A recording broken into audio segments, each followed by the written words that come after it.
Hello my lovely viewers, হট্টগোল কিচেনে তোমাদের অনেক শুভেচ্ছা। আজকে চলে এসেছি আরও নতুন একটা রেসিপি নিয়ে, চকলেট কেক। সামনেই তো 25শে ডিসেম্বর, খেতে হবে তো চকলেট কেক। তো ঝটপট করে বানিয়ে নাও। আমি তো বানিয়ে নিয়েছি বাড়িতে।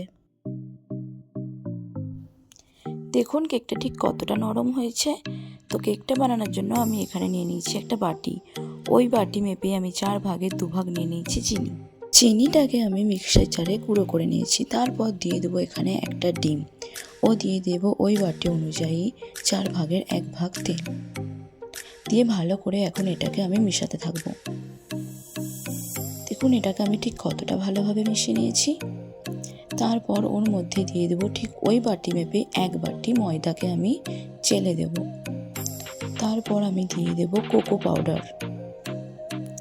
ওই বাটি অনুযায়ী আমি 3 ভাগের 1 ভাগ নিয়ে নিয়েছি কোকো পাউডার। এখন শুকনো উপকরণগুলোকে আমি ভালোভাবে মিশিয়ে নেব। মিশাতে মিশাতে দিয়ে দেবো ওর মধ্যে দুধ।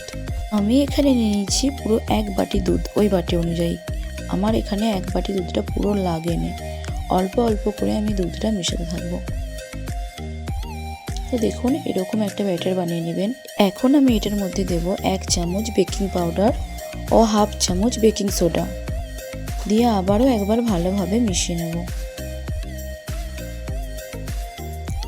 এবার আমি ফ্লেভারের জন্য এখানে দেব ভ্যানিলা এসেন্স 1 চামচ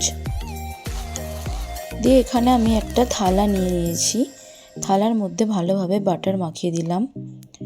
তার উপরে একটা সাদা পেপার দিয়ে আবারও আমি ওটার মধ্যে বাটার মাখিয়ে দেব। আমার কাছে এখানে বাটার পেপার নেই, আপনারা চাইলে বাটার পেপার নিয়ে নিতে পারেন। সো এটা এখন আমার পুরো রেডি। এবার ওর মধ্যে আমি আগে থেকে গুলে রাখা ব্যাটারটা ঢেলে দেবো। ঢেলে দেওয়ার পর এটাকে ভালো করে আমি হাত দিয়ে ঠুকে ঠুকে এর হাওয়াটা বার করে দেবো।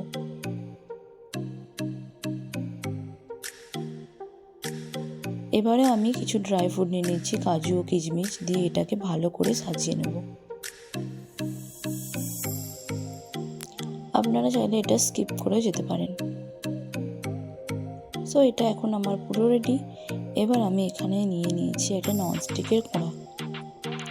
তার মধ্যে দিয়ে দিয়েছি বেশ কিছুটা নুন। এবার ওর উপরে আমি দিয়ে দেবো একটা স্ট্যান্ড। তার মধ্যে আমি কেকটা বানানোর জন্য বসিয়ে দিলাম। এখন এটাকে বসিয়ে আমি লো টু মিডিয়াম হিটে করে নেব 50 মিনিট। তো ফিরে আসছি 50 মিনিট পর। এখন আমি একটা কাঠির সাহায্যে দেখাবো কেকটা কতটা রেডি হয়েছে। তো কেকটা এখানে লেগে যাচ্ছে না কাঠিতে আমার, মানে পুরোপুরিভাবে রেডি এটা। এখন আমি কেকটাকে ভালোভাবে ঠান্ডা করে নিয়েছি।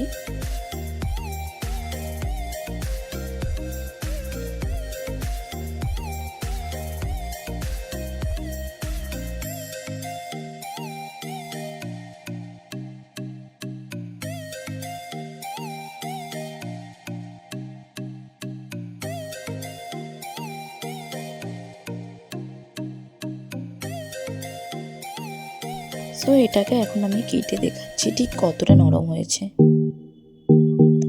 এটা অনেক হেলদি ও বাচ্চারাও খেতে অনেক পছন্দ করে।